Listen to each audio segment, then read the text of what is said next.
आमच्याकडे 3 दिवसाच्या गौराईची स्थापना होते। पहिल्या दिवशी म्हणजे 2 पिढ्या आई आणि नंतर मी, आता पुढची पिढी आमची सूनबाई करतील। तर 2 पिढ्या आम्ही ह्या गौराईंची स्थापना करत आलेलो आहे। आणि पहिल्या दिवशीच गौराईंचे आगमन होते।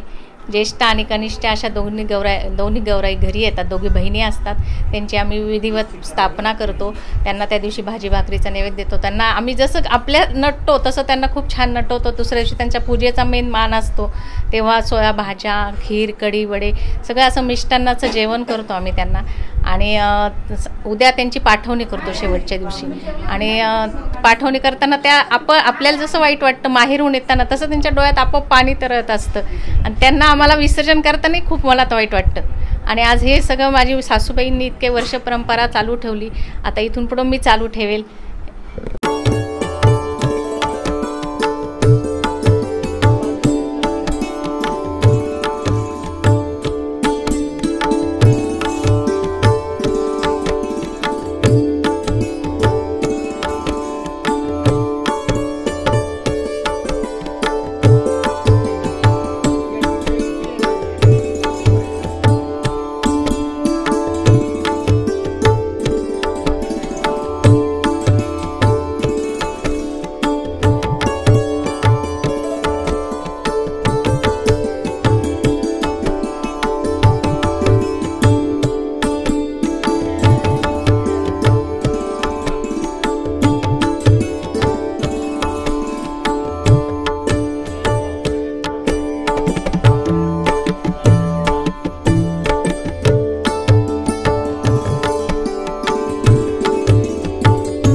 त्यामुळे लहानपणापासून माझी ही आवड होती मॉडेल तयार करण्याची आणि असे अनेक मॉडेल्स तयार केले।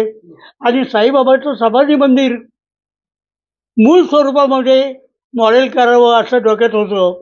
आणि त्या निमित्ताने हे जे 1914 साली बांधकाम झालेलं आहे, तर 1914 साली म्हणजे शतकापूर्वी शिर्डी कशी होती असाच प्रोजेक्ट आपण करूया।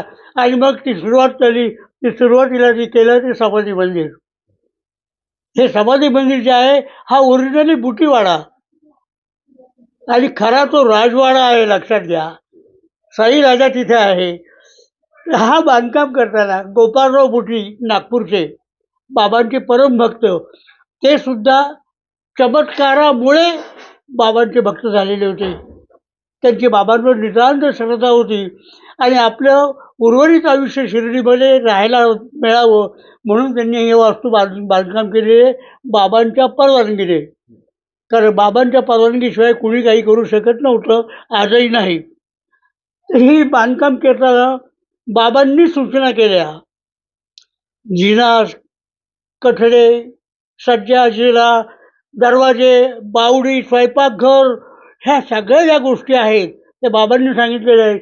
विशेषतः पूर्वेच्या बाजूला जो सज्जा आता नाही उपस्थित तो, हा जो सज्जा बांधणार आहे, हे बाबांनी त्याला सांगितलं का पूर्वेच्या बाजूला सज्जा कर म्हणजे इमारतीची शोभा वाढेल. त्यामुळे हा सज्जा बांधला. ह्या ज्या गोष्टी मी बोलतोय याचा सच्चरित्रामध्ये कुठे कुठे उल्लेख आहे. म्हणजे बोलण्याला पुष्टी मिळावी या उद्देशाने ते सगळं केलेलं आहे.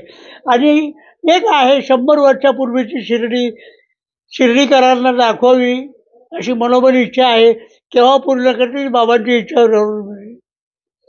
तुम्ही हा विषय इथे काढलात आणि खरंच मनस्वी आनंद झाला. हे केव्हा तरी करायचं होतं, बरेच दिवस डोक्यात होतं, पण त्याला आता तुमच्या दोघांमुळे संधी मिळाली.